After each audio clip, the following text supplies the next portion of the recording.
Things are gonna get crazy!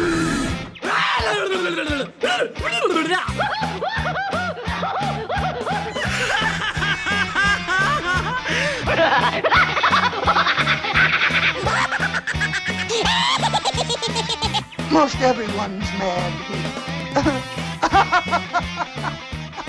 Greetings, everybody, and welcome to another fun-filled episode of AniMat's Crazy Cartoon Cast. I hope you are all having a wonderful weekend, and hopefully you are starting things well on this Mother's Day weekend, where it should be a time where you should go and, spend some quality family time with your loved ones. If not with your mom, then at least with the people that you do care about.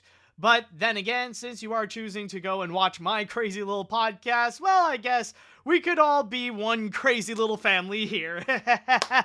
But anyways, one thing that I would like to say before we do go and get things started, that I want to give you all a little bit of a warning that this is going to be a shorter episode than usual. It's going to end much quicker than I usually would, because you all know, usually I would talk about 5 stories, and this whole podcast would go on for about 2 hours, and that's it. Well, considering that we've had a bit of a dry week in terms of animation news or entertainment news that's really worth talking about in this podcast, I'm only going to be talking about 4 stories, so we might end up ending things off shorter than usual. But then again, like I said, this is a Mother's Day weekend, so it'll give us more time with our own families. So, it's kind of a give or take kind of thing. But still, though, even though this is going to be smaller, this will still be a lot of fun, though. So don't worry, the quantity won't be the same, but the quality sure will remain intact. So, with that said and done, I would like to go into the chat wall, and I would like to ask you all, are you ready for today's episode of AniMat's Crazy Cartoon Cast? Let me hear it, folks. Are you all prepared? Let's see now. Yes? Alright, that's nice to see. Alright, and, people are prepared. That's great to see. So, I think with all that said and done, it is now time that we shall go and get things started. And with the first story that I have for you this week is something that I thought it would be all over. I thought we've all had our crazy moment about that, and we could all just move on, like we've learned our lesson about the stupidity of those little moments that kept popping up almost on a regular basis, almost on a daily basis even. And then, okay, now we've settled down, we can move on, we all know that's just stupid and not even true in the first place. However, it looks like this week it has been proven that cancel Culture Mania is back and still alive and well. And yes, this week's target is none other than Walt Disney's very own movie that is considered the one that started it all, Snow White and the Seven Dwarfs. Now, you might be wondering at this point, why Snow White though? What is it that Snow White suddenly decided to just come back to the mainstream and then end up in this kind of controversy? Why are we suddenly talking about Snow White now? Well, the reason why, I'm sure you probably have heard, but just recently, Disneyland has finally reopened. After more than a year of being closed due to the pandemic, Disneyland has finally decided to open its doors, and you've probably seen from the pictures that both cast members and guests are bursting in tears of the grand return of the place that many people call home, and of course that is well known as the happiest place on earth. Of course, not everything is the same because they have to take some very serious precautions and follow some strict CDC guidelines, including wearing masks and social distancing and stuff like that. But still, though, the fact that people can come back to Disneyland is still a great moment for them. It's like a moment that they feel like things are finally starting to get back to normal. But with the opening of Disneyland, so is also the opening of a brand new attraction. Well, not really brand new per se, but it is also the opening of Snow White's Enchanted Wish, which is an updated version of the classic attraction Snow White's Scary Adventures, which basically it's a ride version of the movie where it pretty much retells the entire movie in a very abridged way that's just a few minutes and that's it. However, there is one scene in particular that caught some people's eye, and this is the part where things get a little controversial. One of the scenes that they have recreated for the attraction was the True Love's Kiss scene, where after Snow White died from biting the apple, the prince comes in during her funeral, he kisses her. Oh, and by the way, just on a quick side note, thank you so much, SonnenGrinder458, for the subscription. But anyways, going back to what I was talking about, yes, it's the scene where the prince comes in, gives Snow White a kiss, she wakes up from her death, and they live happily ever after. Now, apparently there's this one site who decided to go and criticize that little moment, which is going to be coming from SF Gate, coming from the reviewers and journalists from that website, Katie Dowd and Julie Tremaine, which I'm going to be reading here from my source on Entertainment Weekly. It states here that they wrote that the kiss is one... the kiss is one he gives to her without her consent, while she is asleep, which cannot possibly be true love if only one person knows it's happening. Haven't we already agreed that consent in early Disney movies is a major issue? That teaching kids that kissing, when it hasn't been established if both parties are willing to engage, is not okay. Now, maybe you have heard about this controversy before. This is not necessarily the first time that people have had this discussion. However, from this one review though, this is pretty much enough for the entire internet and for the entire news media to just burst and explode by portraying this as full-on cancel culture, that Disneyland is facing major backlash, that they're facing heavy criticism, that cancel culture is going after Disneyland and it's going after Snow White, that they're really going hard on this because of that one particular controversial moment. And from there, that is pretty much the big discussion, that the news media is pretty much discussing about the fact that apparently cancel culture has a new target, and it's Snow White and the Seven Dwarfs, specifically on the scene where we have the True Love's Kiss.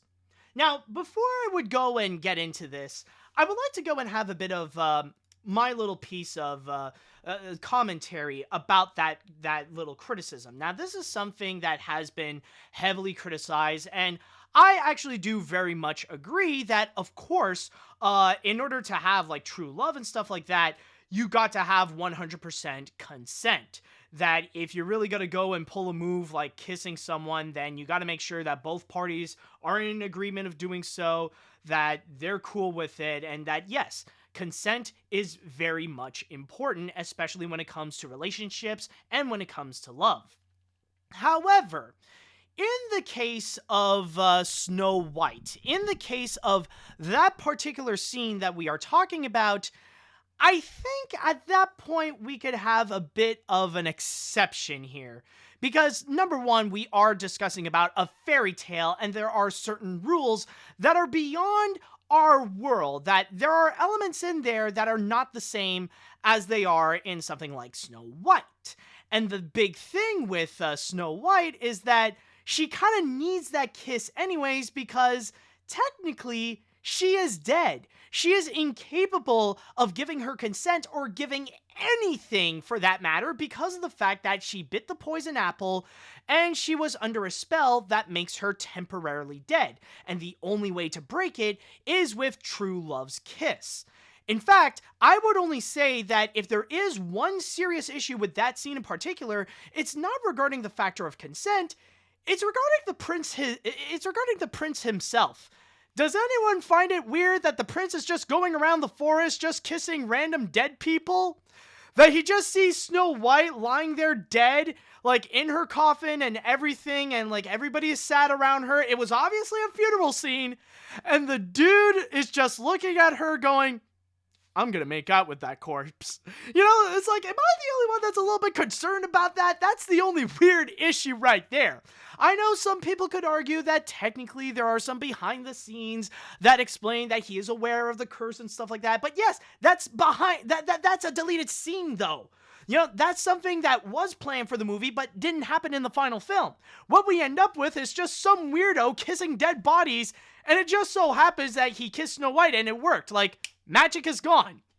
I'm sure even he was surprised that she was awoken by her curse. It's like he gives her a kiss and he's like, "Oh crap, you're not dead. Hey, hey, welcome back. Hey, are you sure? Were you just asleep? Is this your bed?"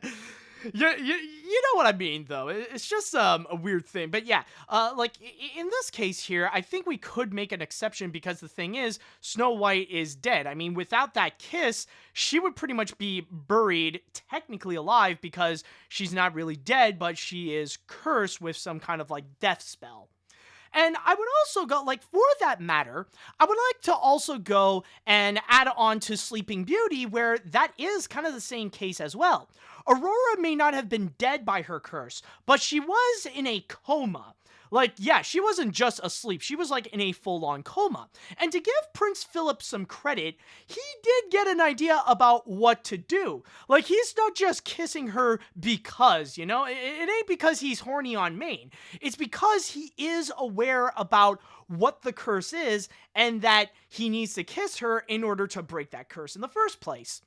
Not to mention that there is some consent that was given from the three good fairies, that they did tell him about what's going on. Like, yo, Philip, my man, apparently it turns out that your girlfriend, though, yeah, we didn't expect that it actually was the princess. But anyways, the thing is that she's kind of in a coma. She's like in this spell where she's like permanently asleep. And the only way to break that is if you can go and kiss her. Do you mind doing that for us? All right, thanks. By the way, good luck with the evil fairy. She might turn into a dragon, but don't worry, we'll help you out with that.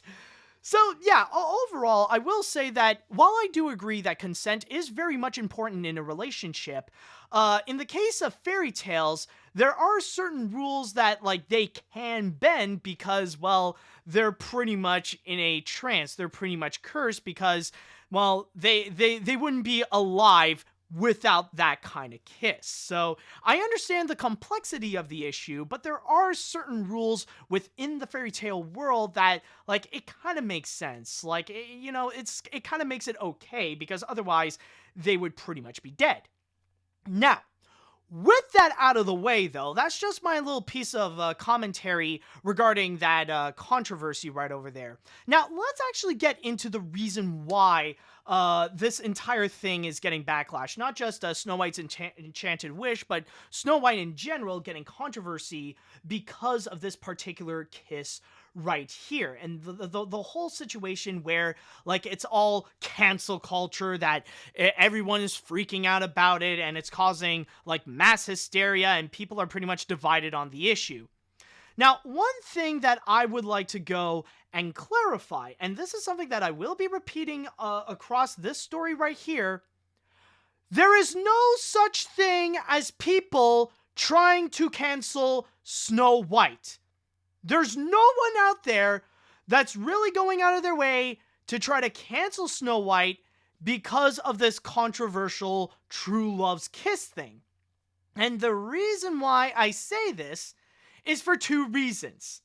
Because, number one, if you look into this SF Gate commentary, like when they did their little review and they put that little piece, now, say what you will about what they have stated. It's a bad take, it's a terrible opinion, what they said is entirely stupid, and all that kind of stuff, whatever. Like, you can have, like, yeah, you say whatever you will about what they have said. But the thing is that what SF Gate did is nothing more than criticism.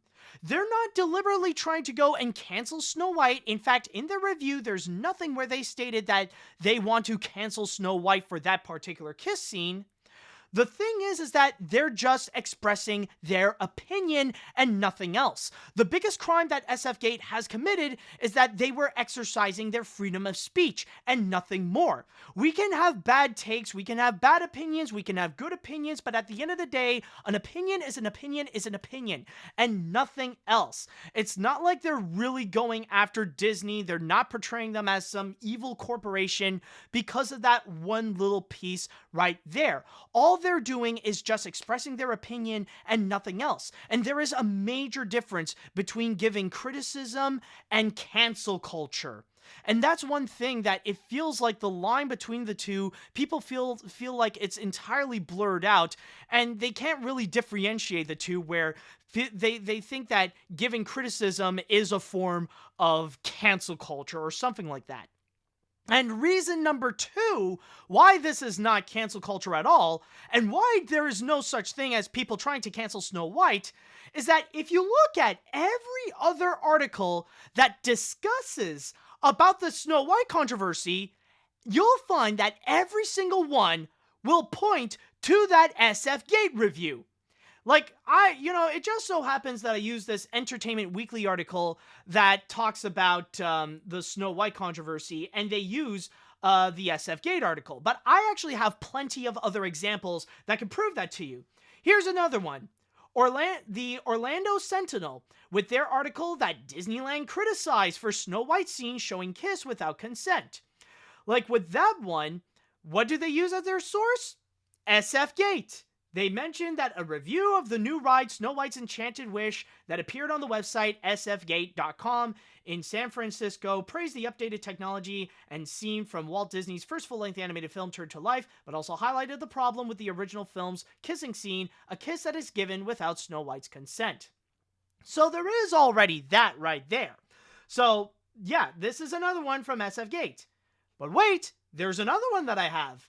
USA Today, on their article, Disneyland's Snow White ride faces backlash over Prince Charming's kiss, in which they said here, SF Gate's managing editor Katie Down and reporter Julie Tremaine wrote an article explaining while the ride itself is really good, the famous kiss is problematic. And then you got another one. You want one more?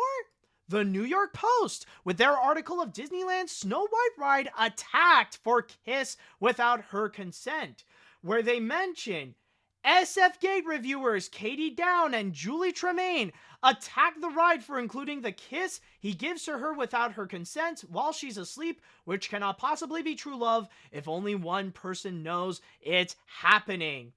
So every single one is pointing to that one article from SF Gate and pretty much portraying it that somehow that this is entire backlash, that Disneyland is being attacked, and that you would even have Fox News reporting that cancel culture is going after Snow White. And you can imagine how this is entirely blowing things out of proportion, that this is literally a case of making a mountain out of a molehill. That honestly, when I first saw this and when I see it making its major rounds, that all these different news sites are discussing about how cancel culture is going after Snow White and that that Disneyland is facing serious backlash for it and stuff like that, it makes me wonder how the news media industry, are they going out of business? Are things going really bad for them? Are they losing so much money to the point that they had to resort to using conservative tactics by just making up news on the spot, just by creating things that don't even exist, and somehow just publish that for the purpose of getting clicks? That's honestly my only logical reason why they would go and really go hard on this review, where they try to portray it as if this is like cancel culture trying to take down Snow White or getting rid of Snow White, which is not even true, because technically you can go to Disneyland and you could still ride Snow White's Enchanted Wish, or you can go on Disney Plus And you can actually just watch Snow White and the Seven Dwarfs in its entirety, including that kiss scene in the end. Like, yeah, maybe, like, the worst thing that could happen is that Disney would put in, like, some kind of trigger warning, like a 10-second warning before the movie would start, or they would put it in the description somewhere. But other than that, though, like, nothing has changed. It's not like Snow White is somehow gone, and even at that, you could still go on, like, Amazon, and you could buy it on DVD or Blu-ray, or you can get it on digital. Like, Snow White is not necessarily going anywhere because of this. And on top of that, like, I remember, like, this is something that I do want to share. Like, I remember I posted it on social media, and it did get a little bit popular, and this is honestly something that I need to share this to you, because it's amazing the kind of people that you can end up interacting with on the internet, because I just need to say this right now. This is honestly the stupidest reply that I've ever gotten on social media, or one of the stupidest replies that I've ever gotten on Twitter. And that's an amazing feat, because you gotta keep in mind, this is freaking Twitter we are talking about, where, like, kind of stupidity thrives, and this kind of news, like, that's where, like, where it's at its prime. That's where, like, that's what Twitter is kind of built for. It's for, like, bullcrap news like this. But I need to share you this. And by the way, before I get into this, I just want to mention that I am censoring the names. I'm not revealing who the person in particular is, because I do not want to encourage any form of harassment or for people to go out and attack this individual.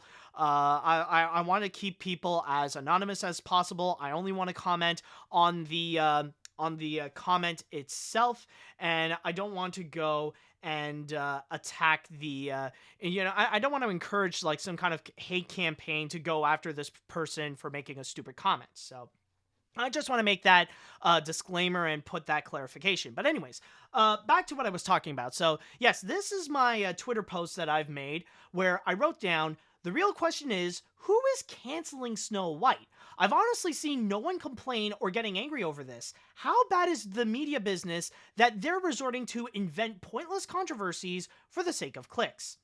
So then I got a reply where one person states, Fox News is going full snowflake. People are dying, and these morons at the network outrage over an opinion piece. Which is actually true, because you can actually go and look at Fox News, and you'll actually see that they have done reports where they literally labeled it as cancel culture attacking Snow White.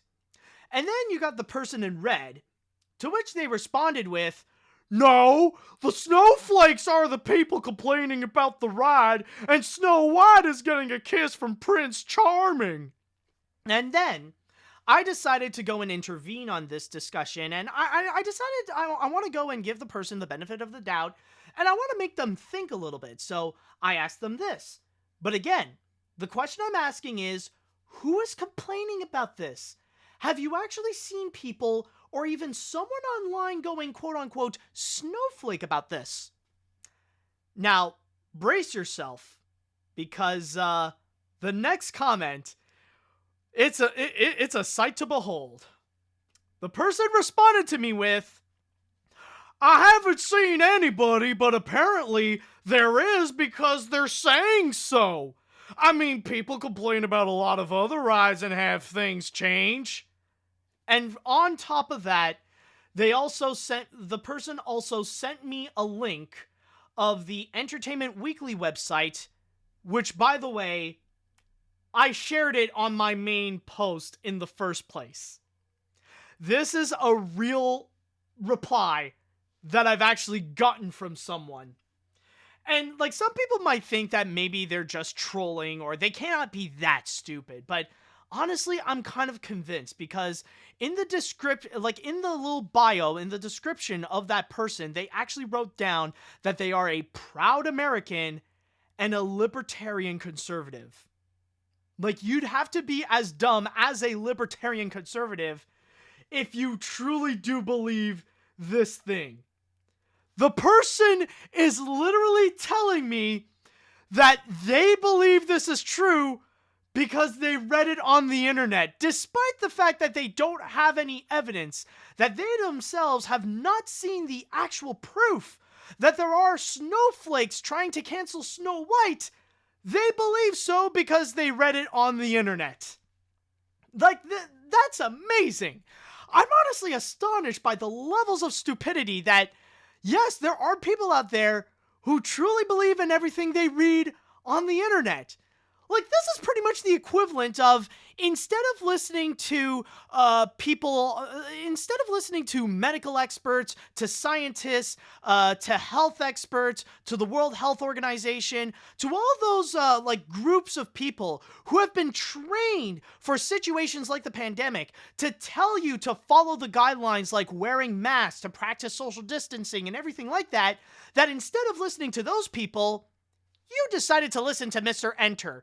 It really is that level of stupidity that we are talking about. The kind that people would, like, the kind that you would only think that would exist in cartoons. That they would portray them as so stupid that there would be no way that this is real.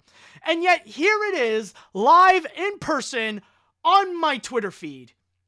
Like, it's amazing how people can really stoop to this low of stupidity. But the sad truth is, though, is that it's not just this person, however. It's not just this person who unironically believes that somehow cancel culture is going after Snow White because the news media says so. A lot of people are actually like that. And that's why you see people who unironically believe that there are somehow these groups of cancel culture people trying to take down things like Dr. Seuss or The Muppet Show or Snow White because of some of the most minor and insignificant first world things. And it's just because of that, and that's it.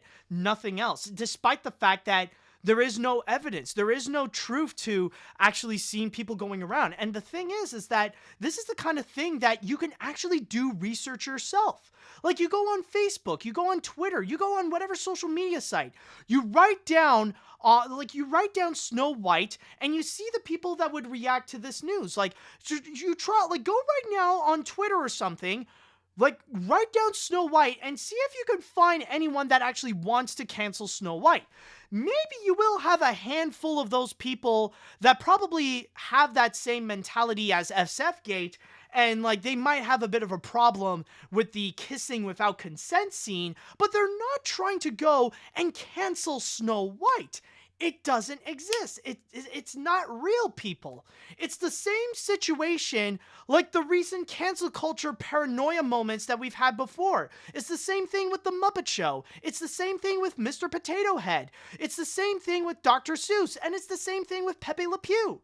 Like, yeah, there are some problematic elements in them, but no one is deliberately going out of their way to try to cancel them. And it's the same thing with Snow White and the Seven Dwarfs. No one is legitimately trying to cancel Snow White, rather it be the movie or the new attraction, because of that particular kissing scene. And by the way, I would like to go and mention that there is a piece of irony from all this. This is something that I just thought about. And there is an irony about the way that this Snow White controversy is being portrayed, but not another piece of controversy. Now, do you guys remember a few weeks ago when there was that opinion piece from the Orlando Sentinel from this guy? Yeah, like, you remember this guy. Like you might remember him as the dumbest Disney fan alive, who actually wrote this is middle-aged man from Nevada, wrote an opinion piece on the Orlando Sentinel saying that he might consider quitting going to the Disney parks again and again, or might quit Disney altogether, and encourages others to boycott Disney because of the way that they're going all woke culture on them. That they're changing too many things that they perceive as, like, going more woke culture or being more politically correct, and that he might be considering to just boycott Disney altogether for that. Like, you might remember that stupid piece. And yeah, like, you probably have seen some news media sites that pretty much present how social media and a whole bunch of celebrities are just making fun of this guy for such an objectively stupid opinion that he just put out there. That he, like, not only idiotic, but completely wrong about what he's saying. And the only thing that he's proving is that he's just scared and he fears about things that he just doesn't understand. And he rather wants those things to be canceled than to actually learn from them. Now, the irony from all that is that this dude right here, he actually put in more effort in trying to cancel Disney than the whole Snow White controversy. Because again, the whole Snow White thing, that's just criticism. You might say like it's a bad opinion or whatever, but it's still an opinion, it's still criticism. This dude right over here, technically you could say like that's again, it's another opinion, it's another piece of criticism. But he is hinting out more that he is trying to cancel Disney. He is actually enabling cancel culture more than those reviewers at SF Gate. And yet, when this idiot put out his opinion, you don't see people going all paranoia on cancel culture. Like, nobody really went and accused this idiot of being a cancel culture enabler or anything like that. They just accuse him of having an objectively terrible opinion. And yet, somehow this Snow White piece, somehow that's labeled as cancel culture. That's considered an attack. That's considered backlash. Like, people, like, seriously, the news media is a lot more harsher on the women on the women reviewers on SF Gate than they are on that absolute dunce who complain about woke culture. Like, here is my question, and it does make you wonder, actually. Why is it that when we would criticize something that does relate to a social issue, that is labeled as cancel culture, but not when someone criticizes something that is directly against woke culture or PC? Wouldn't the logic of cancel culture also be wouldn't cancel culture also be applied to those trying to cancel something in order to take down political correctness? Wouldn't that be wouldn't that also be a part of cancel culture when it's going after something related to woke culture or political correctness? There's a bit of a what is it called again? It's a bit two-faced right there. It really is. And really, this is overall, this is nothing more but just, it's the same thing as we have witnessed before with the other controversies, with the other cancel culture controversies, with Dr. Seuss, with the Muppet Show, with Potato Head, with Pepe Le Pew, with all that. It's all the same thing. It's all the same thing because it's not real. There's nobody actually going out of their way to to try to cancel Snow White or anything like that. If anything, this is nothing but a distraction from the real issues that are going on in the world. Even if people are trying to cancel Snow White, this is nothing more but a first world white privilege problem.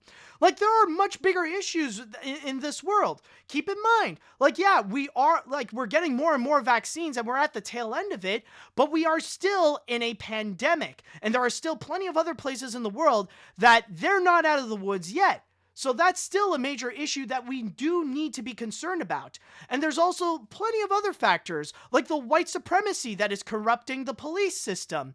Not to mention also the voting system in the United States, which right now we are seeing these fascist dictator-like Republican politicians that are trying to go and slip in some Jim Crow laws in order to really take down democracy. Because that's the one thing Republican politicians absolutely despise and they view as their enemy. It's democracy. They know that the more people who would go and vote, the less likely that they would still have a job.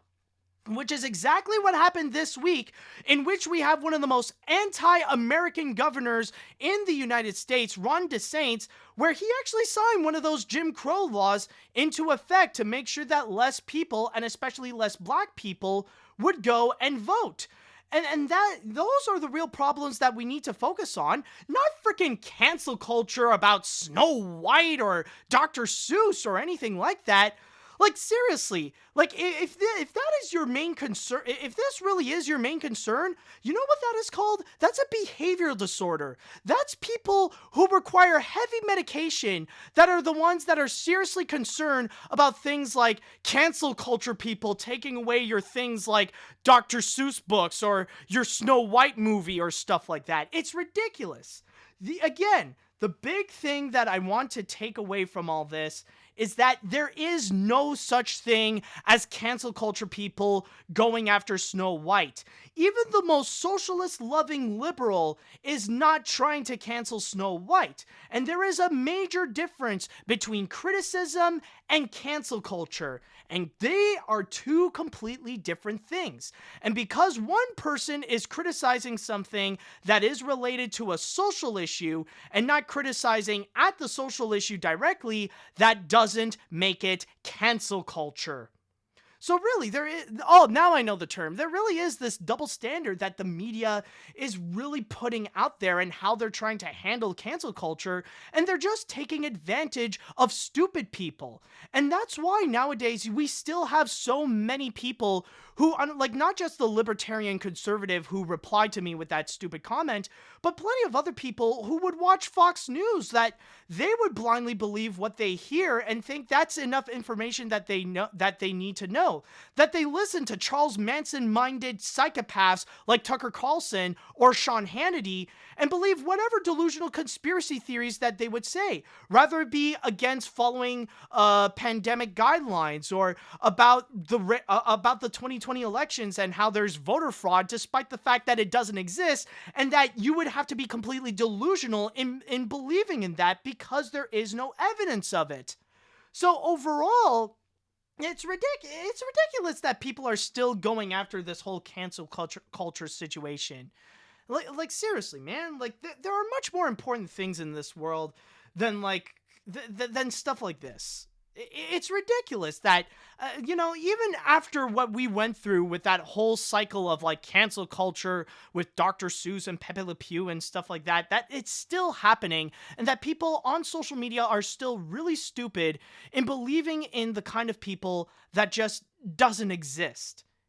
It's ridiculous. I'm telling you, is that right now the news media and especially social media like Facebook and Twitter right now, they thrive on just making up controversy in order to maintain business. It's ridiculous. It really is.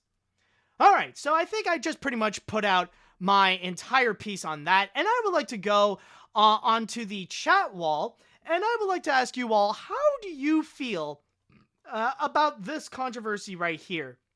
How do you feel about the whole Snow White controversy? Do you agree with SF Gate that it is kind of problematic, the True Love's Kiss scene? Do you think this is cancel culture?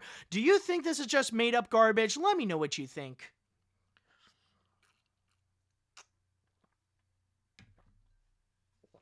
Okay, let's see.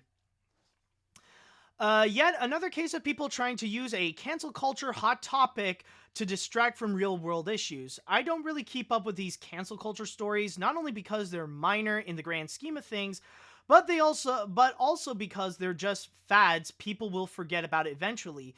As for Snow White's Kiss, I recommend watching Altiori's recent video discussing this dumb controversy because Eve.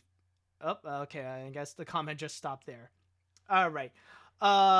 Let's see what we got here. Sorry, but people are seriously putting this cancel culture bold dicky on Snow White with only one source? Who's even trying to cancel Snow White? As for the commenter, this dude is entirely dumb, though I love what you did with the censor bar color schemes. Yeah, I mean, I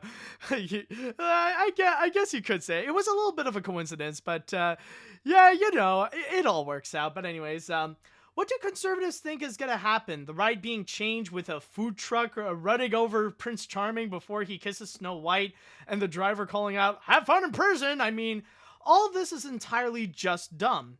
Exactly, man. Exactly. This is a massive case of just making a mountain out of a molehill, which, I mean, social media is what it loves to do best, in a very common occurrence. Let's see. I think some people don't know about this thing called context, since Snow White can't exactly give consent when she's kind of dead. I don't even think it's that weird when the prince kisses her, since there are some people that do kiss the deceased person in funerals. I can think of like one person who would have a problem about this scene, but that's the thing. It's just one person. Exactly. It's just and going back to what I was talking about, why is it that this one little review in particular from two women reporters would get called out as saying that, oh, this is backlash, this is an attack, this is cancel culture, yet the dumbass middle-aged simpleton somehow is not being called out for cancel culture, despite the fact that he actually put in an effort to try to cancel Disney because of the things that he perceives as woke culture. It's massive double standard right there. It really is. Let's see now. Let's see. Cancel culture really needs to stop. I just wish that it will be gone forever in a snap. I feel sad and disappointed that Pepe Le Pew would not appear in Space Jam: A New Legacy because he's one of my favorite Looney Tune characters, but at least Fifi LaFlume will still be in Tiny Toons Looniversity, right? Again, like the previous commenter said, it's all about context. And if you have not read about what happened, well then, like, you probably won't understand, and you'll probably be like one of those simple-minded people who will just label it as cancel culture. It's pretty much a cancel culture basically nowadays it's a straw man excuse for criticisms that they don't understand, and they're upset about it, and they don't want to agree with it. Let's see what else we have it. Now, that is a moment from the Disney movie and the original fairy tale story that leads to the well-known happy ending. And as LeVar Burton would say, the cancel culture isn't exactly the right word. In fact, Buzz Lightyear impression, I think the word you're searching for is consequential culture, simply because, like LeVar said himself, something about how things like this lead to consequences are probably for no good reason. Wouldn't you agree, Matt? Well, yeah, exactly. Like, this is something something about how things like this lead to consequences are probably for no good reason. Exactly. Like, this whole situation of cancel culture, like, whenever they're going after stuff like this, it really is for no good reason. Like, it's not really about the issue itself. Again, it's for the godforsaken distraction.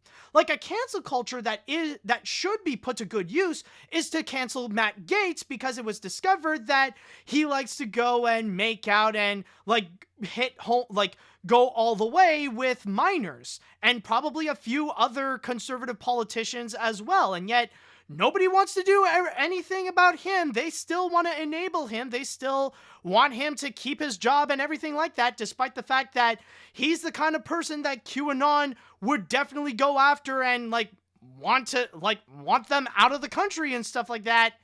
But no, apparently that's okay, because apparently because, like, in the conservatives' mind, like, when you're someone like Matt Gaetz, you pretty much have the privilege to go and have sex with whoever you want, even if it's with minors. But anyways, let's see what else we got here. Well, this is just dump news. It shows a sad look to the bad conservatives like Fox News giving them a bad look, because at first I used to think that being a conservative was just a fancy way of saying you're a racist. It wasn't until I look on what conservatives is, people like James Gunn, and found out what it really means. Exactly. Now, yeah, I know, I could be pretty hard on conservatism and stuff like that, but it is true that there are some good conservatives out there, like Liv Cheney, for example, or even James Gunn.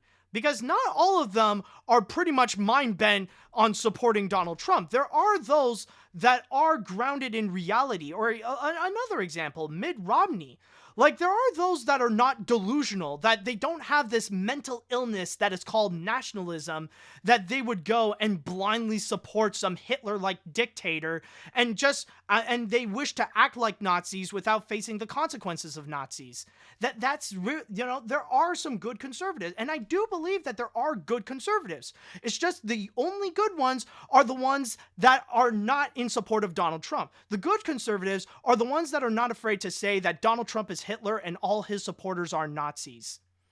Let's see. I'll read one more comment before we jump into the next story here. Let's see. Yeah, this cancel culture thing is like Hydra that Hercules tries to fight. No matter how many heads you cut off, conspiracies and fake news, New ones will still pop up as long as we haven't attacked the heart of the matter. Exactly. This dude just summed it up perfectly. That this whole cancel culture problem, it's pretty much like the Hydra. Because going after the whole cancel culture thing, you're just going after the head. And if you're going after the head, then it's just going to go and multiply. You need to go into the heart of the issue. You need to know why exactly that these news would keep spreading around. And it has nothing to do with woke culture. It has nothing to do with even the subjects themselves. It's nothing more but a distraction from real world issues that need to actually be solved.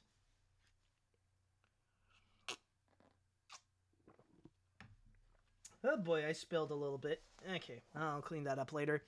But anyways, alright, so, that was a big piece right over there. But now with that done, it is now time that we shall go and jump onto the next story that we have over here. And what I'm going to be talking about is going to be related to video games.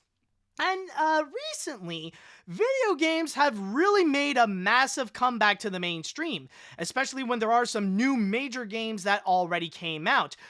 Just last week, we already got a new Pokemon Snap, the highly anticipated sequel to the classic Nintendo 64 game, now coming back on the Nintendo Switch, as well as just yesterday, or the day before I am recording this, that we also got Resident Evil Village, or Resident Evil 8, which right now a lot of people are actually saying that it is worth the wait, and it's already up there as one of the best games of the year. So yes, the tall vampire lady known as the beautiful Lady Dimitrescu, yeah, it definitely is worth visiting her, not just because of her, but it's also because she's in a really, really good game.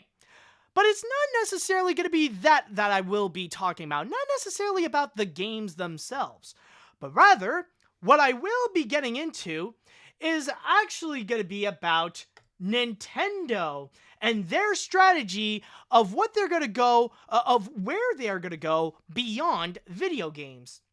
And what happened, essentially, is coming from this article in particular, in which Nintendo, or the presidents of Nintendo, Shuntaro Furukawa and Doug Bowser, discuss with Fast Company about the future of Nintendo, where they're going to go and move forward with their business.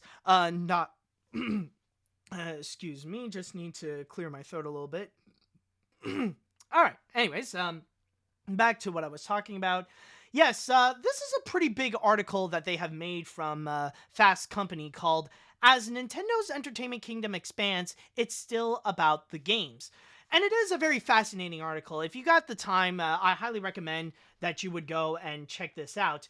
And they would go and discuss about the future of their business, especially when Nintendo has been doing so much better than before, that they are making a great comeback thanks to the massive success of the Nintendo Switch. In fact, their popularity has reached to a height that they have never seen ever since the days of the Nintendo Wii. So they are doing extremely well, especially with all the major best-selling games like Super Smash Bros. Ultimate, Animal Crossing New Horizons, Pokemon Sword and Shield, and many, many more. But at the same time, they would also go and discuss about the ways that they are trying to expand beyond the games as well. Not only discussing about major merchandises, but also talking about the biggest expansion that they have ever done, which is Super Nintendo World, which is the section built at the Universal Studios theme park where you can actually go into Mario-themed rides, including a Yoshi attraction, as well as a Mario Kart ride, which is the main attraction of Super Nintendo World. On top of also, like, the entire place in itself is an entire interactive area that you can go around and, like, you can collect coins, you could solve puzzles, you could have all that little fun right there. But the main thing that I do want to focus, however, is somewhere in the middle of this article where they do mention about something that they want to go and expand upon, and that is related to animation. And one thing that we all know related to animation and Nintendo is that coming soon, Nintendo does have some major plans with a Super Mario movie, which is going to be done by Illumination Entertainment. It was first announced back in 2018, and some people are saying that right now, the release date, some are speculating is going to be sometime next year, but I highly doubt that. I'll get more into that later. But they did discuss about how things are currently going with the Illumination movie and how Nintendo is keeping a close eye on the production, and that Shigeru Miyamoto, the creator of Mario, is also massively hands-on on this project as well. But on top of that, despite still talking about the Mario movie and that we don't really know a whole lot about what's going on, and even in this article, they did mention how it is a bit of a risk about doing this as well. They also mentioned something that is actually very interesting, and that's the fact that apparently that one Mario movie won't be the last that Nintendo will do in terms of expanding their games into the animation world. Where it states here, reading from my source on Fast Company, it states, however, the movie turns out it seems unlikely to be a one-shot experiment. The appeal of Nintendo's properties may skew younger than Marvel and DC superheroes, but it's easy to visualize them becoming a similar idea factory for Hollywood. A big budget Zelda theatrical adventure here, a Kirby Netflix series there. Furukawa acknowledges the potential beyond a single Mario movie. Animation in general is something that we are looking into, and not just this franchise. And by the way, just to make one big clarification, there's not going to be a Kirby Netflix series or a big Zelda movie that's going to be coming soon. They're just bringing up some examples. And on top of that, one way that they are going to go and get, in order to get some help in terms of expanding into the world of animation, is that they did one massive move in order to go and get some help from the animation industry, and that is directly with the founder and the CEO of Illumination Entertainment, Chris Meledandri. In which this week, coincidentally as well, it was actually revealed that Chris Meledandri is actually going to be joining Nintendo as an outsider director. And apparently this will be the first American outsider director for the Nintendo company. And for those of you who don't know what he's going to do, just to quickly read from my other source here on IGN, it states, as an outside director, Meledandri will be a non-executive and likely part of the company to provide advice rather than solidify strategies and decisions. Nintendo currently has 3 outside directors, but Meledandri will be the first American citizen to hold the position. So basically, Chris Meledandri will also be on board on Nintendo, but just as a helper, to give little tips and advice on what they should do with some of their businesses and moving forward. And chances are, with Chris Meledandri, it looks like he might just mainly be focusing on the animation aspect, where to take their properties, like Kirby, like Zelda, like Mario, or whatever, and how can they move forward beyond the video games. So that's pretty much the big news that at least we will be focusing on right over here, is the prospect that Nintendo is currently considering the idea of really expanding into the realm of animation. Now, one thing I would like to go and clarify, that this is obviously not the first time that we would see these characters in animation form. Nintendo actually has a prominent history of using many of their iconic characters and bring them to the world of animation. In fact, with Mario, it's not even his first rodeo in the animation world. We know that he has I think this is not even the first Mario movie outside of the live action film with John Leguizamo and Bob Hoskins. There is also this Japanese animated feature back in the late 80s, I believe, late 80s, early 90s. But then there's also the American animated series. You probably are familiar with the Super Mario Super Show that existed a long time ago. Not only that, but there is also plenty of other properties that did actually get their own series. In fact, like with Mario, not just with the Super Mario Super Show, there's like like Mario has like several different American animated series. Technically, the Donkey Kong arcade game was debatably the first one back when he was just known as Jumpman. And then there's also like Super Mario 3, and then there's like Super Mario World, where it also features Yoshi. And then, like, you got other properties as well that do have their own animated series. Like, back in the early 2000s, there was F-Zero that had their own anime series, and you're probably familiar with the Kirby series. And, of course, this is not to mention probably the most famous of them all, the most popular animated property from Nintendo, Pokemon, which I've just released a new Pokemon review based on Pokemon Twilight Wings, which is kind of like an expansion set of shorts based on Pokemon Sword and Shield. But I've already discussed about how Pokemon is one of the biggest and one of the most influential animes in history, and how that actually played a significant role in actually turning Pokemon in actually bringing anime to the West. How they made anime so mainstream in places like Europe and North America and all around the world, like really outside of Japan.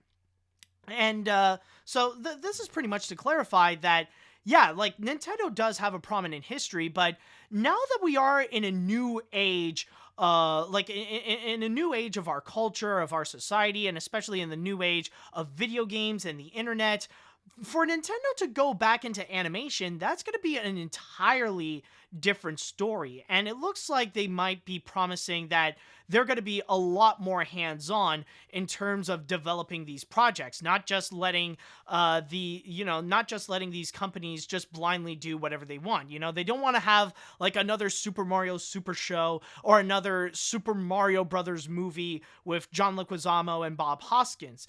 They want to be hands-on in order to give out a true Nintendo-like experience that is beyond the games. And we've already got our first major taste of that with what they have promised with Super Nintendo World, which has already gotten some raving reviews, and people are already super excited for that to come to the American Universal Studios. And already it's like right up there as like one of the best theme park moments of 2021 is like the opening of Super Nintendo World, and how amazingly they translated the games onto real life and bringing those Nintendo Mario elements onto the real world. And that could actually be a thing that if they could do a great job with that, then maybe they'll also do a great job with the Mario movie by Illumination. And that's also one major thing that I would like to go and discuss about, because from this news right here, there were I've seen a lot of people in the cartoon community that they were having major discussions related to the Super Mario movie, and especially from the fact that it was done by Illumination Entertainment.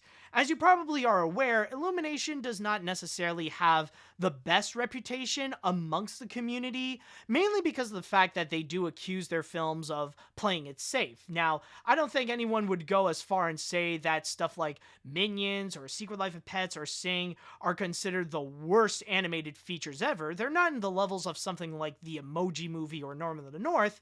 But nowadays, it feels like the biggest crime that you could ever commit to an animated feature is to play it safe. And you will see a lot of people like completely raging and just going out like getting nostalgia critic level furious over a movie that would play it safe instead of being experimental or stuff like that. Like, you'll see people getting as angry as they would be with something like Norman the North or the Emoji Movie over an Illumination film just playing it safe. And that's why there's a bit of debates and there is a bit of doubt about how things are going to be with Illumination being that they are the ones that are handling the Super Mario movie. Now, yes, there is the promise that Shigeru Miyamoto is heavily hands-on with the project. That was a promise that they have made ever since the very beginning of the production. But still, considering how people kind of have their doubts with Illumination, like, that's why there is that massive debate.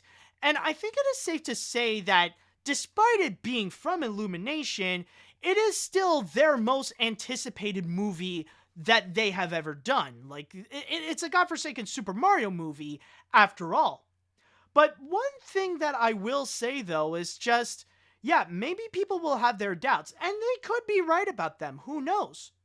But that doesn't necessarily mean that Illumination is a bad choice in order to make this movie.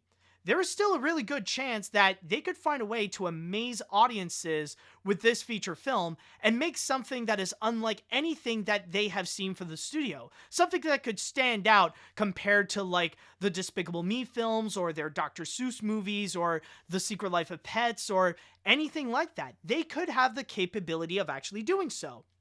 And we've actually seen animation studios in recent years actually doing that. That they could find a way to amaze people by making something completely different. And they actually did take the risk of like trusting them in order to make that movie. And it actually ultimately paid off. If you want like the best proof of that, take a look at Sony Pictures Animation with Spider-Man Into the Spider-Verse. Now, think back during 2017, which that I think we could say is like the worst year for Sony Pictures Animation. Back then, the idea of Sony Animation making a Spider-Man movie was one of the worst things that you can ever imagine. That sounded like a complete lost cause and completely hopeless, especially coming from a studio which back then, their most popular movies that they have done were The Smurfs and Hotel Transylvania, and they just came out with one of the worst animated features ever made, the Emoji Movie. So you can imagine how people just could not trust Sony Animation with making something like Spider-Man. What, are they gonna go with some dumb, over-the-top, over-stylized, rubber hose cartoony kind of film that just that somehow refuses to take itself seriously at the wrong times and stuff like that? But no. As it turns out, they did something that is completely different. It was a movie that is unlike anything that they have done. It's not like Cloudy. It's not like Hotel Transylvania. It's not like the Emoji Movie. They actually made something good. Something amazing, something different. They went beyond what they went beyond what they would regularly do and make something that amazed audiences with something that nobody would ever expect from them, let alone something that nobody would expect from an animated feature, period. And it really paid off very well, where it's the highest grossing animated film from Sony in terms of the domestic box office. It got raving reviews, universal acclaim, and it collected so many different awards from the Golden Globes, the Oscars, the Critics' Choice, the Annies, and all that kind of stuff. And if that can happen to a company like Sony Pictures Animation, where one year they went for the Emoji Movie and the next they went to Spider-Verse, then that could be something that could also happen to Illumination Entertainment, where they could go from something like like another Minions movie and then amaze people with Spider-Man into the not Spider-Man, but they could amaze people with the Mario movie. Another example that I just thought up, the Peanuts movie with Blue Sky Studios. Back then, people don't trust Blue Sky. Like, all they do is just dish out Ice Age movies that nobody asked for, and a whole bunch of like really mediocre movies. Like, for them to make a Peanuts movie, it's really doubtful. But then the Peanuts movie came out, and again, it's the same thing. Something that no one would ever expect from them, something that looks completely different than the movies that they would make, and it really paid off. It actually, it got a lot of great praise from people, and even though it's not as popular as Spider-Verse, a lot of people consider it to be one of the most underrated movies, and one of, if not the best feature film from Blue Sky Studios. So again, you look at those examples of Spider-Verse and the Peanuts movie, and you never know. The same thing could also happen to Illumination. Maybe I'm just being a little bit more optimistic in this case, but it is something that you gotta consider. And if they do promise that Shigeru Miyamoto is a lot more hands-on and that they're gonna try to stay true with the Mario games to capture that Nintendo-like Mario spirit, then yeah, I will trust them. And besides, they know the consequences if they don't do it right. If they do the typical Illumination thing and they would quote unquote play it safe or whatever. They know the consequences that if they don't come out with a good movie, they will be facing some serious backlash and they will be getting some hate mobs to the point where there are going to be people that will be sending Illumination people some death threats. I know that sounds a little too extreme, but you got to keep in mind with this day and age on the internet and how the cartoon community can sometimes be, like, that is something that can unfortunately happen sometimes. Like, I know, like, again, I know, like, it sounds like I'm taking it a little too far with that comment and portraying the cartoon community as maniacs. And like, not all the people in that community are maniacs, of course, but unfortunately, there are some people that would still go and do that. And if the Mario, like, you got to think of it. If the Mario movie does not turn out to be good, do you not think that there will be people that will get harassed and get death threats just because they didn't make a Mario movie like as spectacular as something like Spider-Verse? I'm just saying. But yeah, overall though, this is actually pretty interesting to actually see Nintendo going into this direction. And honestly, I am curious to know, because nowadays we are starting to see a whole bunch of other video game properties that are becoming movies and they are becoming TV shows and stuff like that. And, we have seen Nintendo taking some first steps. Like, we already seen them, like, really trying to expand beyond just video games with Super Nintendo World, and even getting a taste of that big screen animated feature treatment by bringing on board Bowser for Wreck-It Ralph. And that was actually something that did pay off very well. So, who knows? Honestly, as a Nintendo fan myself, of course, I'm definitely on board to see what Nintendo has in store with whatever animated projects that they have in mind for them, and whatever it may be, like a Zelda project or more Mario movies or even something with Kirby. I'll definitely be down with it. Like, we'll see how things go, but I'm gonna stay optimistic. Like, I love Nintendo, and I mean, if they promise to do good with their projects, if they turn out to be as great as what they have delivered with Super Nintendo World, then I'll be on board with it. And so, with that said, let us now go into the chat wall, and I would like to ask you all, how do you all feel about Nintendo's decision about moving forward to animation in the future? That they're going to be more that they will focus more on animation in the future. Do you think it's a good idea? Would you like to see any properties that would be turned into animation? Let me know what you think about this.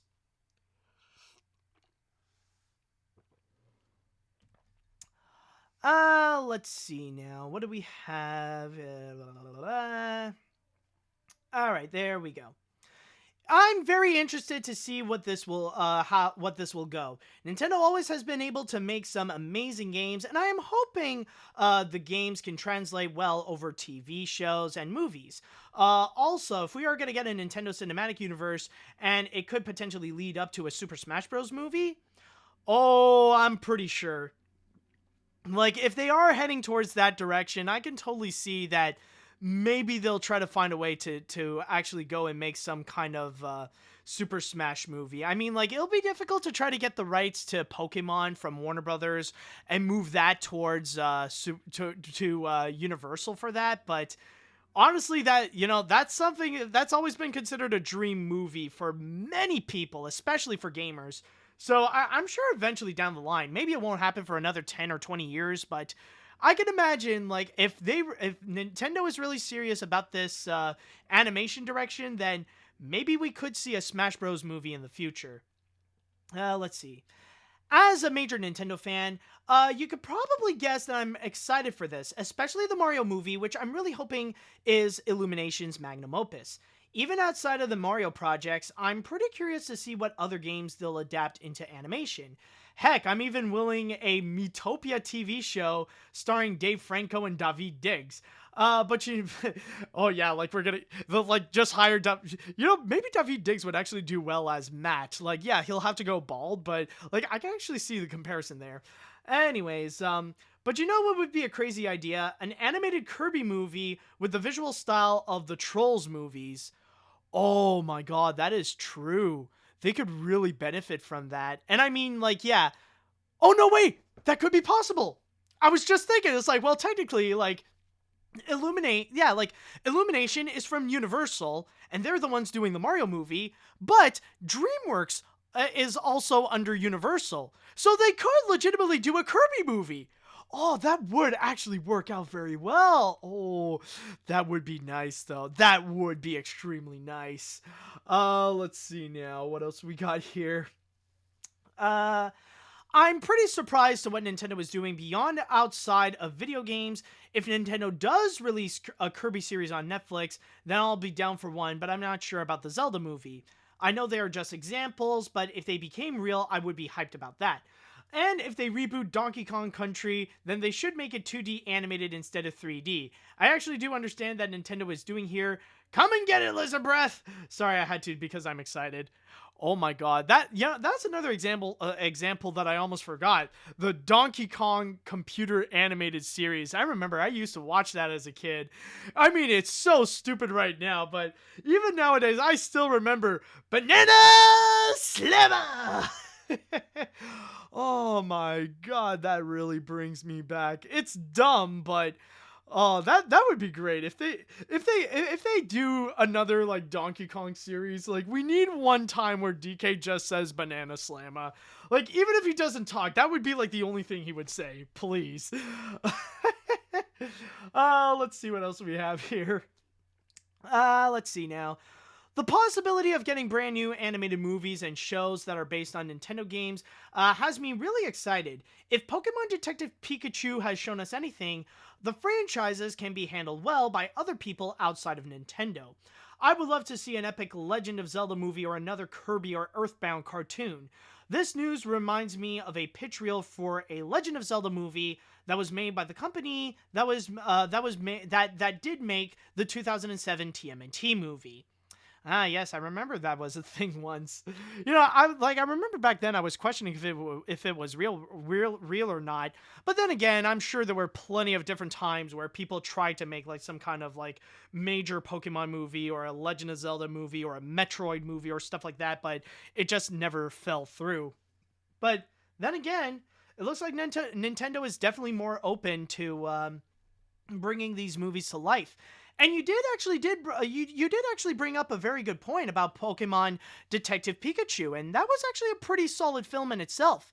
Not a great movie, but the elements that are Pokemon are actually very good, like amazing visuals, and it does feel like a really immersive movie that you are in the world of Pokemon. So that is also another decent example of how well Nintendo properties could be translated onto film. I know Detective Pikachu has some problems, but it's not related to the Pokemon aspect of it. It's just like the little additional things like the writing and the human characters and the story and stuff like that. Those are the parts that just doesn't make sense.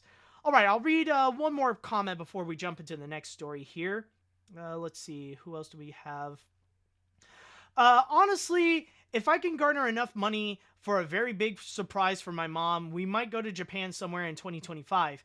Maybe we will go to that park if it didn't fail because of those upcoming Olympics. Yeah, that's kind of like a whole other story right there. I know it's a little bit complicated right there, but who knows? We'll see how things go, and I think the best thing we can do is just stay optimistic for what Nintendo has in store for animation, especially with Illumination and their Mario movie.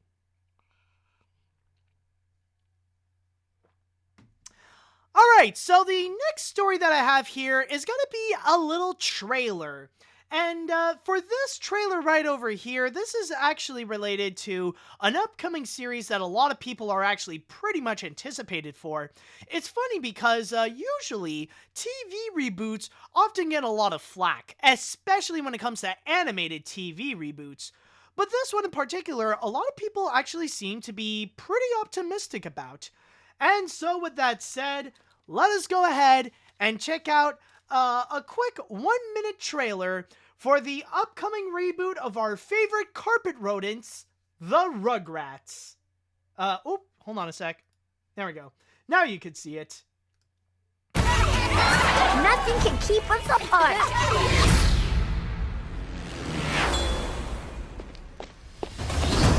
Hold on to your bottles. A baby's gotta do.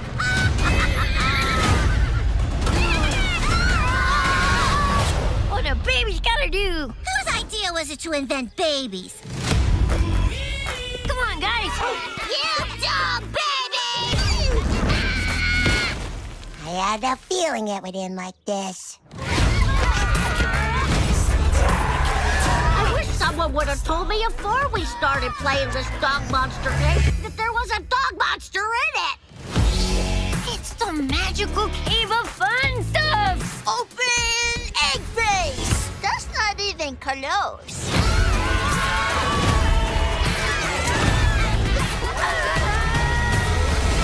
I did it, and it was only a little terrible. He's a goner. You were so young. Rugrats! I think they've gotten better over time. Streaming May 27th on Paramount Plus. And that was the trailer for Rugrats, the 2021 reboot that will be coming to Paramount Plus and a little bit later on Nickelodeon. And the first thing that I do want to comment, I don't know if it's just me. I already see in the chat while some people are noticing it. Like, okay, so it's not just me. But the thing is that I might sound immature, but am I the only one that thinks at the beginning it sounds like Tommy is saying, hold on to your buttholes? Hold on to your bottles. Like, I know, like, yeah, it literally spelled out that it said, hold on to your bottles, but it's just the way Tommy said it. It's like, hold on to your buttholes, because this is about to get anal. But yeah, anyways, but outside of that, though, going back to what I want to talk about, I will admit that this is, at first, I will say that I did had some doubt. Like, I wasn't sure about how well the Rugrats would translate onto computer animation, like bringing the 2D designs and bringing it to 3D. And you may remember, this is not necessarily the first time that we actually do see the Rugrats in CG. Probably a month or two ago, when Paramount would go and make all their major announcements about Paramount Plus, they actually did give us our first major look at the CG Rugrats reboot. And they would show like a little skit about Angelica trying to trick Chucky into getting her some cookies and stuff like that. And at first I was a little iffy because I don't know, like there was something about the CG designs kind of like, it looks a little bit weird for me. Like I wasn't 100% sure, despite the fact that like everything else, like especially with the voice acting, with the great return of the original cast playing as the babies, that was fine. That was all cool. But then, looking into this trailer, however, I gotta say this one right here, this brought back my confidence. Now I look at this and I feel like, yeah, you know what? This Rugrats reboot is actually going to be pretty good. I think this is something that, like, even I, for someone who hasn't seen Rugrats in like freaking years, but I was a huge fan of Rugrats before, like, I think honestly they're gonna nail it. This really does feel like watching Rugrats. And the reason why I say this is not because of the babies themselves, but because of what is around the babies. The way that they are kind of presenting this great imaginative adventure that is happening, that they're showing all these different like little stories and little adventures, like the Rugrats that are on this like Indiana Jones style jungle adventure, or that they're kind of traveling through the desert to like what is it, like the Temple of Fun Stuff or something like that. Yeah, like going into the magical cave of fun stuff, or like they're becoming superheroes and fighting against Spike, which is a giant dog monster, going in their typical little baby-like imaginative adventures and stuff like that.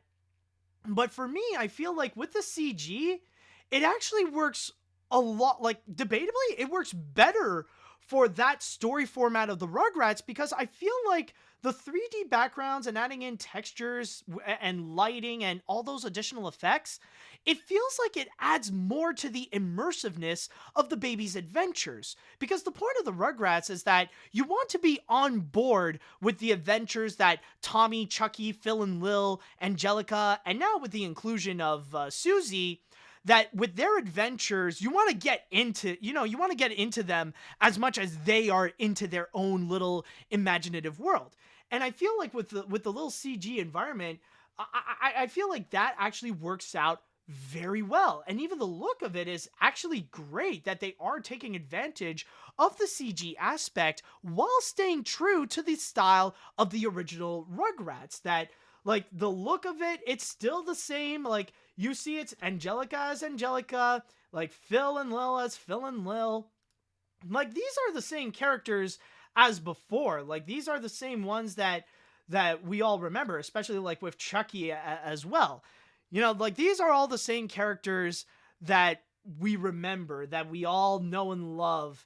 And from there, I feel like now I have more confidence in watching this. It's like, yeah, you know what? This feels like the Rugrats. Like, the look of it is the Rugrats, but also the tone of it is the Rugrats. The fact that with this little trailer that they are showing a lot more of just, they're showing a lot more of the fun aspect. What made the Rugrats so memorable? What made it so engaging? What made it so fun? It's not just the little slice of life elements of just, the baby life and stuff like that, but it's also the aspect of the babies going on these fantastical adventures, even though none of it is actually real. But it's just like going into the mind of like Tommy, Chucky, Phil and Lil, Susie, Angelica, and all that kind of stuff, seeing like the fun little things they do. And not to mention the characters just being themselves. It's like, yeah, you could definitely recall, like, watching this, you could see the personalities of these characters. Like, you could tell that it is Chucky with his, like, little cute cowardice self. Or, like, you got Phil and Lil on the side, like, just going at it like brother and sister. Or, like, Tommy being, like, the courageous leader. Or, like, even Angelica. Like, there's one fun part that I recall. Oh, like, where was it? I'm trying to remember. Like, just one quick little moment. Or, yeah, like, even, like, Phil and Lil often, I don't know if it's me, but I feel like Phil and Lil often are the ones that, like, get they get the funniest and the best lines. This little part right here. I did it, and it was only a little terrible. He's a goner. They were so young.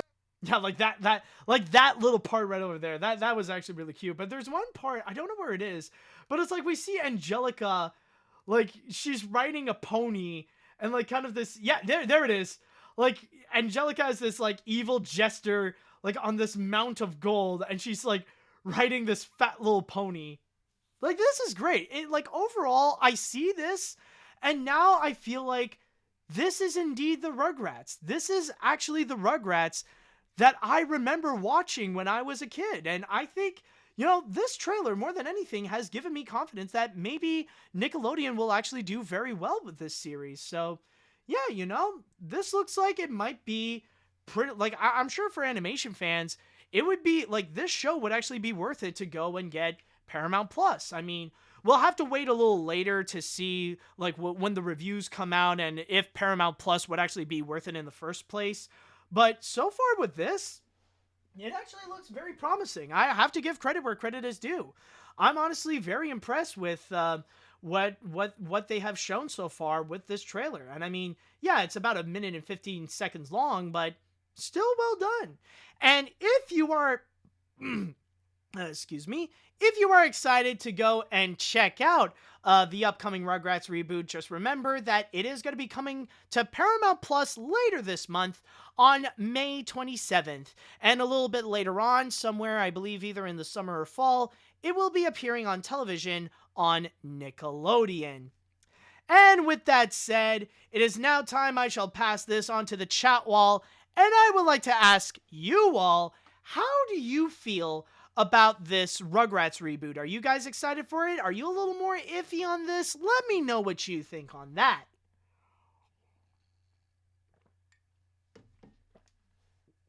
Let's see. I'm actually very excited. As someone who grew up watching the original Rugrats and all grown up, I'm pretty optimistic. the animation has actually grown on me, and it does stay true to the original series, and the voice actors for the babies are as good as ever. And I'm happy that they are having this place before the Dill era, or the original, where some people say the original series went downhill, so I'm willing to give this a chance. Yeah, exactly. And I know that some people in the chat wall are asking, like, oh, where's Dill or where's Kimmy and stuff like that. But this is supposed to be a reboot. You got to keep that in mind. This is yeah, maybe it might be in canon with, like, some of the original Rugrats stuff. But for the most part, this is supposed to be before that era. Or at least this is rebooting it to when Tommy is just Dee Dee and Stu's only kid. This was before Chaz met, what's Kimmy's mom's name again? Kira or something like that? Probably, but you guys get what I mean. It's before, like, technically it's before the movies. Let's see now. What else do we have here? This might be good. The style of it looks like Rugrats, and the characters look like Rugrats. I'm glad that one of the original cast is coming back. Technically, it's all the actors who play the babies are coming back. It's only the adults who are going to have their voices replaced. Let's see. If they do make a season 2 or season 3, they might bring Dill back as well. I'm actually looking forward to seeing this on Paramount Plus. And by the way, don't put your bottles into your buttholes. Oh yeah, there are some incidents that did happen that they did not go well. Yeah, you might think it's a funny thing, but sometimes there are stories that no, it's not funny. It's more painful than it's too painful to be funny. Oh boy. Let's see now. Let's see. After seeing the trailer, I have to say this looks like a ton of fun. The animation looks pretty solid. The tone of the original show is still intact, and the characters still feel like themselves, unlike a certain reboot, 2016 but with the misheard line in the beginning, I feel like "hold on to your buttholes" is gonna be the new "hold on to your hats, you're about to get pounded," but without the craziness of Adam Driver. Yeah, that is true. That is true. But yeah, that definitely, man. I'm definitely on you there. I'm with you there, where this definitely looks like it could be one of the better reboots. Well, it could be worse. I'd probably watch this show for the characters and story. It looks fun, and I'll admit the Imagination Worlds were my favorite episodes as a kid. I think I'll see it. I'm worried, though, of some people who might potentially bitch about Susie being present more. Because even though she was a main character in the original show, people will find a way to complain about woke culture. Oh boy, the YouTube comments will be angry and whiny, like the Thomas the Tank Engine reboot. Yeah, and I mean, it is true that it does seem like for this series, they are using Susie a little bit more. Like, now she is among the cast, where instead of just popping in from time to time, it does look like Susie will be appearing a lot more throughout the series, that she will be amongst the main babies. And honestly, we'll see how the execution will go. Yeah, definitely you'll get a bunch of anti-SJWs that will be whining and complaining about woke culture, and that they'll try to say that they're not racist, but still act racist by complaining about Susie's more prominent addition in the show. But honestly, that is something that we will have to wait and see with how things go. I think I'll read one more comment before we jump into the last one here. Let's see now. Maybe I'll take a peek at a few episodes of Rugrats. While I don't think super highly of Rugrats, I did have fond memories with the show. Heck, it got me into chocolate pudding. Hopefully this show will be a fix-up from the disaster of what was the Rugrats preschool days, and debatably all grown up. By the way, rest in peace Christine Cavanaugh, Jack Riley, David Doyle, and Joe Alasky, the original voices of Chucky, Stu, and Grandpa. Yeah, the Rugrats had some great voice actors that are unfortunately no longer with us, but we'll see if this new series can live up to their legacy.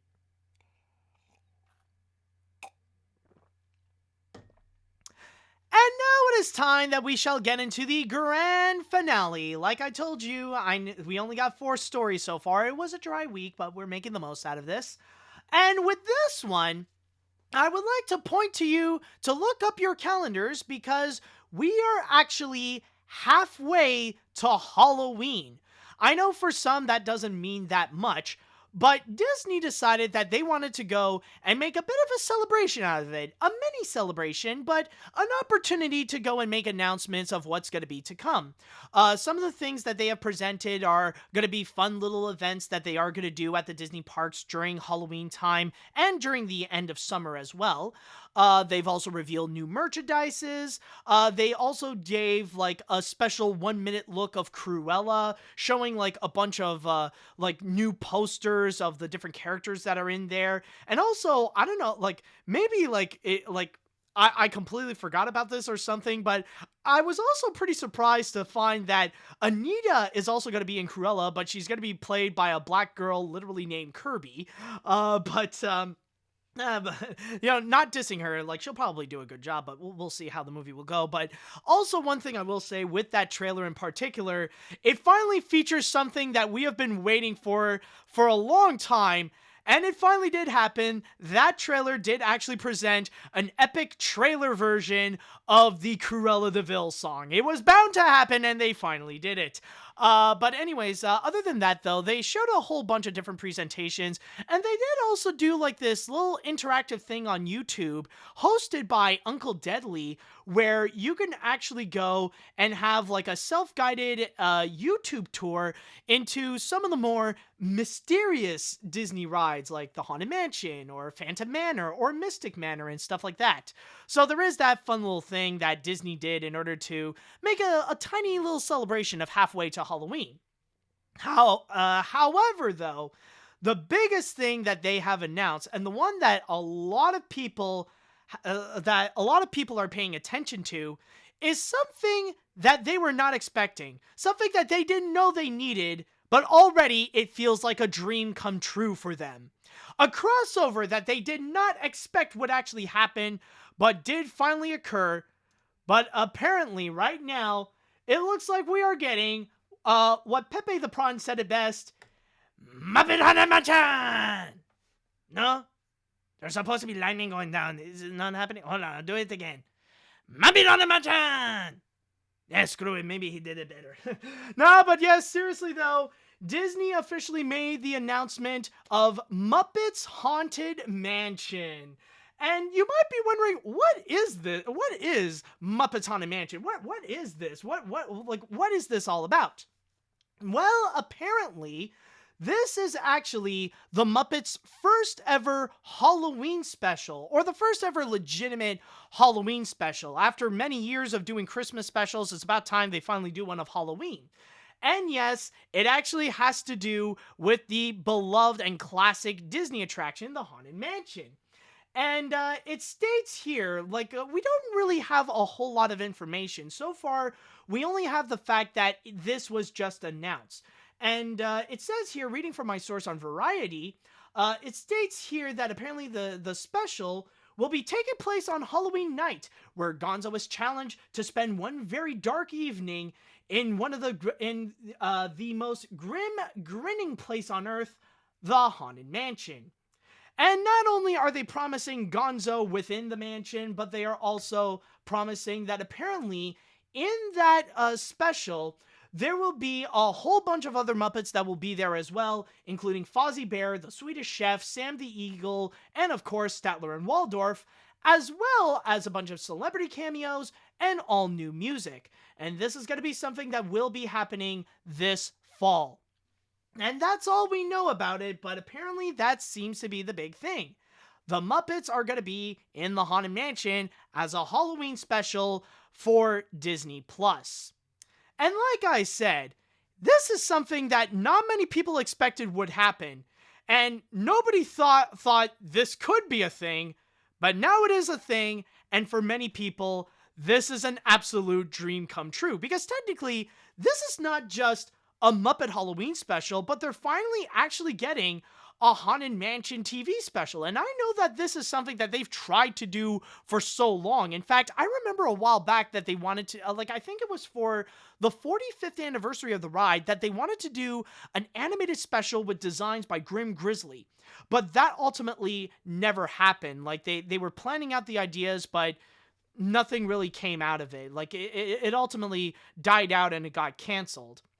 And of course, this is not to mention of the other Haunted Mansion related projects. Like, technically there is a reboot movie that's going to be coming soon, and there was also an animated series proposed by Shannon Tyndall that he wanted to do a series, an animated series based on the mansion, but unfortunately nothing really happened from there. So finally, it seems like the Ghosts are finally going to have their TV special, or technically their Disney Plus special, that they have been building up for so long, and it's going to be with the Muppets.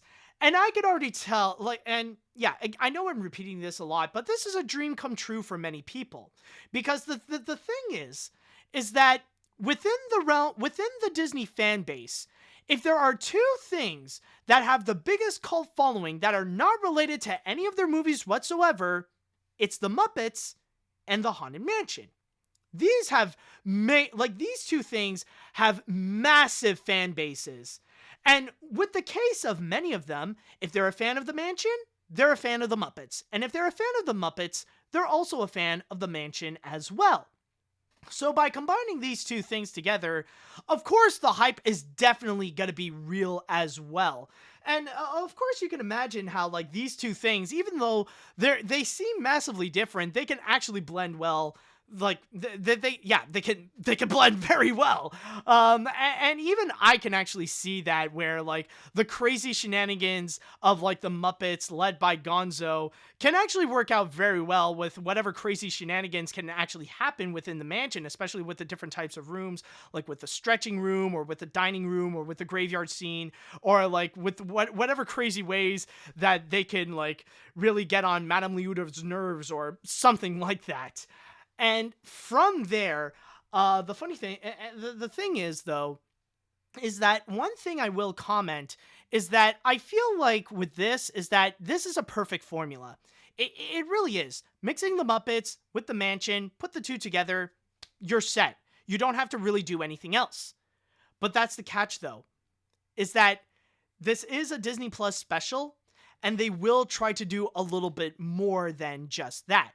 Despite the fact that this is already a great idea. In fact, this is probably a better idea than Disney actually anticipated. They didn't expect... I don't think Disney actually expected this kind of reaction from their fan base, or from audiences in general. Like, they didn't expect that the idea of making a Halloween... Like, they were probably just thinking that they just wanted to do some kind of regular Halloween special for the Muppets, and then the Haunted Mansion ghosts are coming in like, no, bring it... I got an idea with those things. Yeah, bring them to our place. Bring them to our place. Well, what are you going to do? No, don't worry about it. Just bring them over. Bring the Muppets, bring a camera. We'll do the rest. You'll see, man. You'll see. It'll be a good idea. Like, it's a great formula.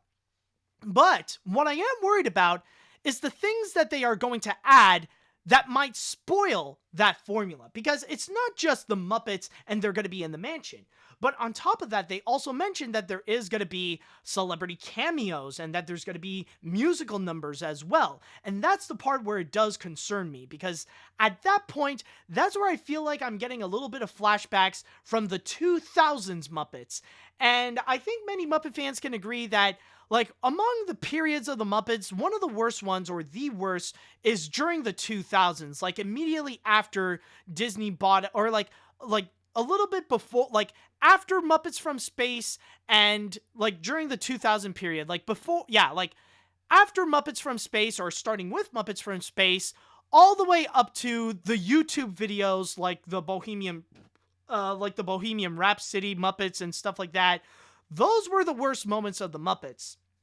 Because that's when we got projects such as A Very Merry Muppet Christmas, or Muppets Wizard of Oz, or A Letter to Santa, A Muppet's Christmas. Like, those were some of the worst Muppet projects you can have. Or even, like, Kermit's Swamp Years. That's another one I almost forgot about. And that's also another one where they try to really, like, shoehorn in, like, celebrity cameos or dumb musical numbers and stuff like that just really don't...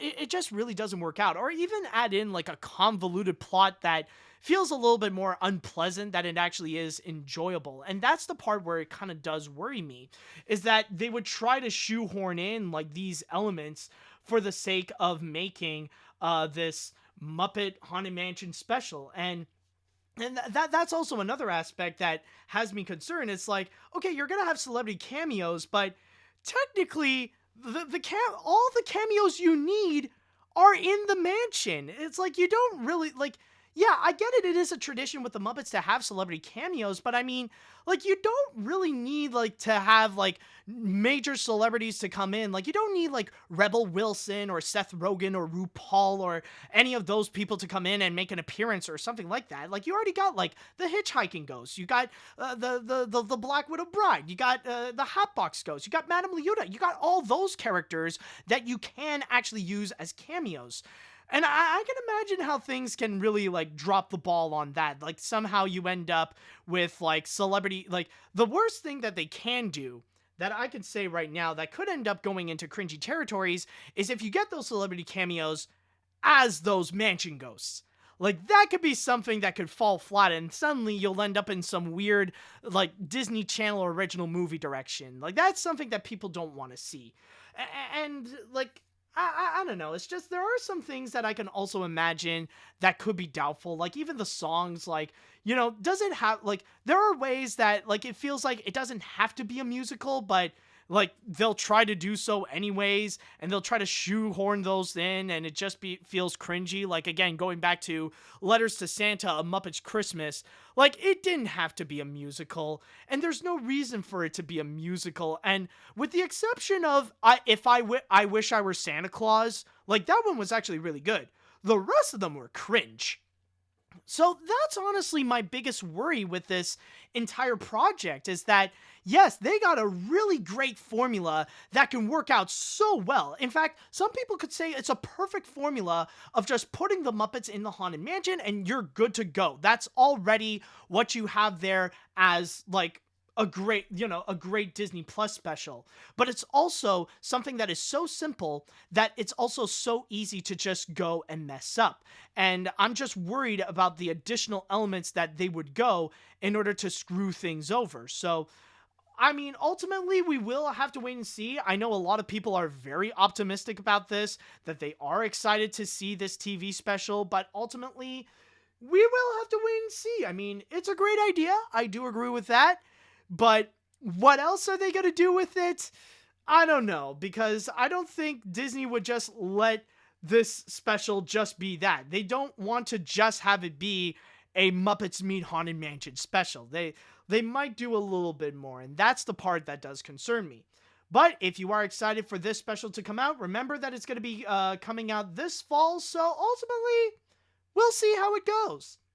And with that said, let us now go into the chat wall, and I want to ask you all, what do you think about the announcement of the Muppets Haunted Mansion special? Do you think this is a good idea? Are you hyped up to see it? Do you have any concerns about it? Let me know what you think.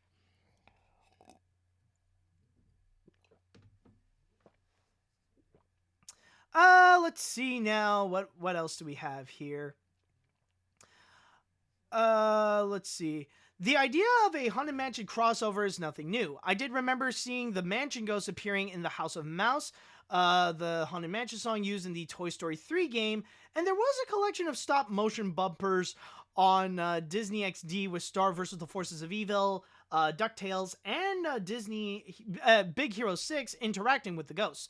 But knowing that it's the Muppets, this has a lot of potential, and I hope that they can execute the idea of the best way that they did with A Christmas Carol or Treasure Island. Yeah, definitely, man. Definitely. Oh my god, this sounds cool, and if they're going to include celebrity cameos, then I don't think Disney will be able to resist poking fun at the Eddie Murphy movie. But besides that, I'm excited to see what they do with this. Okay, that might be one celebrity cameo that I would be down for. If they can find a way to just bring back Eddie Murphy, I would be set with it. I would be so down for that. Oh my god. Like, just bring back that little moment. Oh, that would be great, man. That would be great. Let's see now. What else we have here?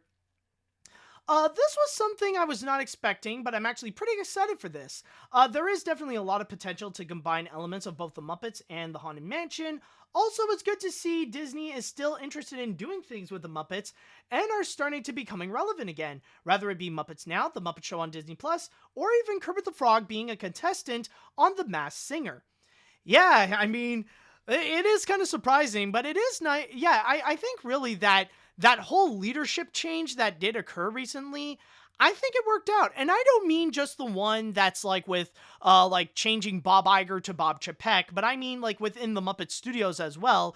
You could tell that they like they're actually putting in more effort to actually use the Muppets as a legitimate Disney property. So it is nice to see the Muppets like making a comeback and actually feeling, or at the very least giving the Muppets some relevancy again. It's very nice, honestly. Let's see. It's the Muppets, man. I know we're going to have a fun time with the Muppets. I always do, even if the if the premise is bad. Muppets make it better. Just wish they could host the Oscars someday. Come on, Academy, you know you want to. And I think at this point, after what happened with this year's Oscars, they gotta, man. They have to bring the Muppets in, especially when their ratings are at an all-time low. I mean, let's be honest. What do they have to lose if they bring in the Muppets to host the entire Oscars? I mean, like, what? Are they afraid that they would lose their dignity or anything like that? I mean, they've done much worse. It could have been like the ending of the 2021 Oscars. I'm just saying. Let's see now. Well, I guess we only have one more comment to read. Let's see now. Oh, no. We got a few more. It just, okay, yeah. It just popped up anyways. Or no, and I think I'll have one more comment to read. Let's see now. Oh no, that's just a reply to someone. Does anyone else have a comment or? Okay, no, yeah, it's just I noticed someone said just said a reply about the Oscars. Are you sure no one else has anything to say, or just want to know? Let's see. Oh, actually, no, I got one. Okay. No, okay, no. I got one. Did I see? No. Okay. There we go. Sorry about that, but I finally have one. I didn't really expect this to pop out of nowhere, but I'm actually surprised of what they are doing here. If they are going in this direction, then maybe they should have some ghosts turned into Muppets, but keep Madame Leota a celebrity guest, and make more like the Hitchhiking Ghost or the Hatbox Ghost. I hope this special does end up like the 2000s Muppet special, because it was a dark age for them. And about the Cruella movie, it's actually taking place in the 70s and the 80s. Yeah, I know it's a reboot, but still, though.